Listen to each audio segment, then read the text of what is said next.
started taking classes again, I found myself first in a psychology class.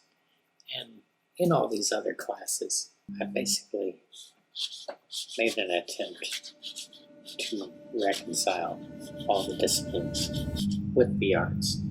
I would find myself stuck on certain words and ideas. For example, was the idea of homeostasis. We find ourselves constantly moving towards a balance of one sort or another. So, for example, if we're hot, then we're going to want to move towards cold. And if we're too cold, then we're going to want to move towards hot until we can maintain an equilibrium. And the same could be said that if we're too bored, we're going to not want to move towards excitement. Too excited, we'll want to move towards boredom.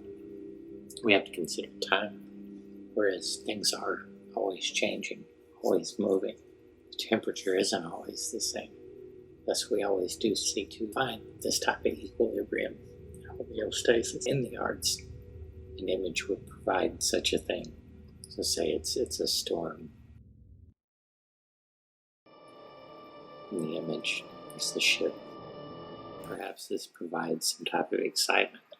Or if it's a calm, serene sea, they seek to move towards the calm.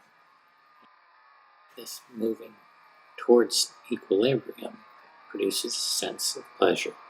And the closer and closer we move towards it, we get this feeling of pleasure, this rush. And this guides us in the right direction. Time does change.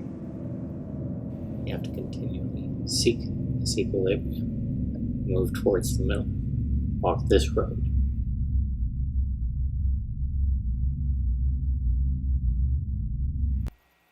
At this point, anytime a subject came up, I would try to figure out how to make it about homeostasis so I could ask my questions. And I was banned from asking questions about homeostasis in that class, though the professor did agree to meet with me one day and talk about it, whereas he recommended I should take a philosophy class instead.